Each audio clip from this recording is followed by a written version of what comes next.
اچھا، تامس پین جب امریکہ گیا ہے اور اس نے کامن سینس لکھی ہے، تو یہ وقت تھا کہ جب تیرہ کالونیز میں کافی تعداد ایسی تھی جو بادشاہ کے حامی تھے، یعنی لوئلسٹ تھے۔ اچھا، تو ان کے مقابلے میں تامس پین نے جو کامن سینس میں لکھا ہے، کوشش کی ہے کہ ان کی بادشاہ سے لائلٹی ختم کی جائے۔ مثلاً اس کا مشہور اس کے اندر ہے کہ 1066 میں مطلب کہ ولیم وہ ولیم نے جو ایک اللیجیٹیمیٹ اللیجیٹیمیٹ تھا، اس نے اپنے 8,000 بلینز کے ساتھ، یعنی راسکلز کے ساتھ برطانیہ پہ حملہ کیا اور بادشاہت کو ہٹا کے خود بادشاہ بن گیا۔ تو اس لیے اس کا کہنا یہ تھا کہ انگلستان کی بادشاہت جو ہے یہ کوئی خاندانی نہیں ہے، بلکہ ایک غنڈے نے اپنے بدماشوں کے ساتھ مل کر انگلستان پہ حملہ کر کے اس کی بادشاہت پہ قبضہ کیا ہے۔ تو ایک ایسے خاندان کی لائلٹی جو ہے وہ ضروری نہیں ہے۔ اچھا، یہ اس کا اثر ہوا اور بہت سے لوگ جو بادشاہت کے حامی تھے 13 کالونیز میں، وہ بادشاہ کے حامی نہیں رہے۔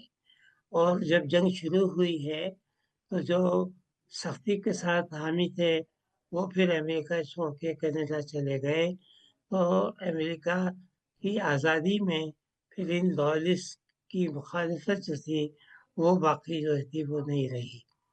اچھا، تامس پین کا یہ ہے کہ جب یہ واپس آیا ہے اور واپس آنے کے بعد اس سے رائٹس آف مین لکھی ہے۔ رائٹس آف مین اس وقت ظاہر ہے ورکرز تھے، وہ تو پڑھنے والے بہت کم تھے، خوانگی کی شرح بہت کم تھی، تو یہ آپس میں مجمع بیٹھ کے وہ کتاب سنا کرتا تھا، اور کتاب کی قیمت 1 پینی تھی، یعنی 1 پینی۔ تو تقریباً ہر مزدور کتاب ضرور خریدتا تھا، چاہے وہ خود نہ پڑھے، کسی دوسرے سے سنے۔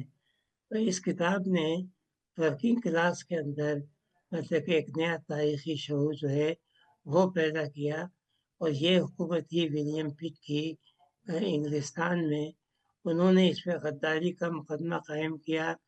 تو اس لیے تامس پین فرار ہو کے فرانس چلا گیا، جہاں پر اس وقت ریولوشن آ چکا تھا اور جیکوبینز کی حکومت تھی۔ جیکوبینز بھی اپنی جگہ بڑے کٹر لوگ تھے یہ، اور انقلاب کے لیے ہر سختی مطلب کہ کر رہے تھے، یہاں تک کہ ان کی کمیٹی آف پبلک سیفٹی جو تھی اس کے دوران میں کہتے یہ ہیں کہ تقریباً 6,000 لوگوں کو کے گلے کاٹے گئے۔ دینتون جو ایک بڑا انقلابی نوجوان تھا، کوئی 35 سال کا ہوگا، اور رابسپیئر کا دوست بھی تھا، اس پہ بھی مقدمہ چلایا گیا، اور جب اس کا سر کاٹے جانے والا تھا تو اس نے جلاد سے مخاطب ہو کر کہا کہ یہ ایک انقلابی کا سر ہوگا، ذرا لوگوں کو شان کے ساتھ دکھانا۔ لیکن خود رابسپیئر پہ بھی بعد میں مقدمہ چلا، اور اس کو بھی گلوٹین پر اس کا بھی سر کاٹ دیا گیا۔ اس کے بعد یہاں پہ نیپولین کی حکومت آئی، کیونکہ نیپولین کوئی انقلابی تو نہیں تھا، وہ تو اس نے تو اپنے آپ کو شہنشاہ بنا لیا تھا۔ تو یہ واپس امریکہ جانا کر لیں، تو تھامس جیفرسن نے پھر اس کو آفر دی کہ تم امریکہ کے بحری جہاز میں آ جاؤ۔ اس طرح سے یہ امریکہ گیا۔ لیکن ظاہر ہے جب یہ امریکہ واپس گیا ہے تو امریکہ آزاد ہو چکا تھا، تھامس جیفرسن کی حکومت تھی، پچھلے واشنگٹن اور جیمس ہیٹن ان کا دور ختم ہو چکا تھا، نئے حالات تھے۔ تو اب تھامس پین کی وہ مقبولیت نہیں تھی جو کہ انقلاب کے دوران یا آزادی کی جنگ کے دوران میں تھی۔ تو اس کا کوئی سہارا بھی نہیں تھا کھانے پینے کا، اس کا تو بڑی غربت کی حالت میں رہا۔ پھر اس نے جو آخری کتاب لکھی ہے اس میں اس نے مذہبی عقائد پر سخت تنقید کی ہے کہ مذہبی عقائد جو ہیں کس طرح انسان کو گمراہ کرتے ہیں، تنگ نظر بناتے ہیں، تو اس کی وجہ سے بھی مذہبی طبقہ اس کے خلاف ہو گیا تھا۔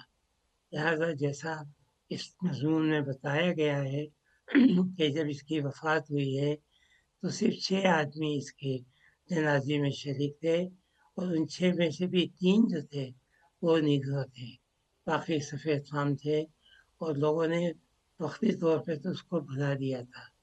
لیکن جیسا کہ ہمیشہ ہوتا ہے کہ ایسی انقلابی شخصیتیں ایک مرتبہ ابھرتی ہیں، غائب ہوتی ہیں، پھر حالات بدلتے ہیں، اور پھر دوبارہ سے وہ ظاہر ہوتی ہیں۔